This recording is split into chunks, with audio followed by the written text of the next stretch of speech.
beginning of the project was when I found some Super 8 films of HELIO. And when I saw them, I realized the curators didn't show it because they thought it was unfinished works.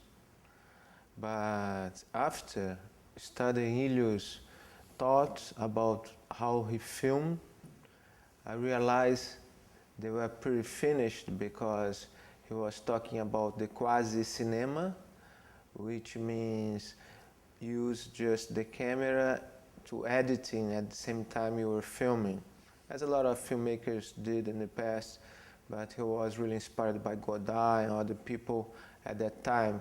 So I realized it was very powerful in a sense to put the audience into his eyes. And I knew the tapes already, he recorded and called it HELIO tapes. So I realized that I had a film. Of course, then was a long process to find more material, but this was the beginning. Yeah, because for me, I think the format is not really important. Which is important is the idea, you know. I think nowadays, each day you have more documentaries going on together with fiction. Of course, there are some festivals that prefer fiction instead of documentaries, but I think it should be changed, you know, because I think which is important is the experience, and that's what I tried to make in the film, like with the music and the footage from the period mixed with new footage that we filmed.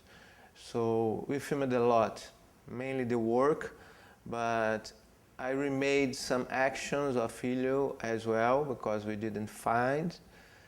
So it is really good when people don't realize what's the new and what's the old stuff, because I think for me the film should be experience you don't have to think about when you're seeing the film. Of course, after it we showed very well because have some parts of the old stuff and give the credit, because of course without them it was impossible to do this film, and I think it's really important they film and they kept in a very good state the material.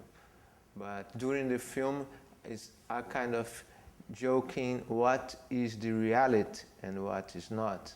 For me, when you're seeing the film, it doesn't matter. Yeah, I think the sound plays a big part, of course, in films. It's really important. But in this case, I think it's more important because as the works of HELIO talk about supersensorial, so the sensorial part is really important. And of course, we can't put the smells and the feeling of the sand and bricks when people are walking. So real in the film. So the sound should bring it. And the music gives it rhythm. For me, when you mix everything, it's just making music.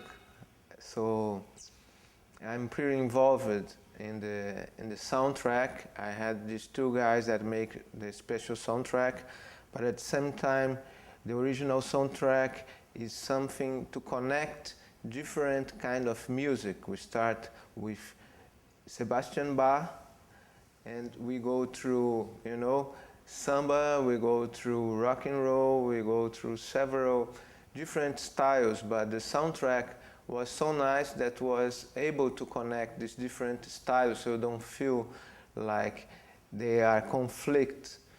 And even I play a little bit with, in the beginning and the end, you have this prelude of Bach, and we play it with a flute in the beginning, and then we play the same music in the end, but we put the samba rhythm. So it was a joke because we invented the samba,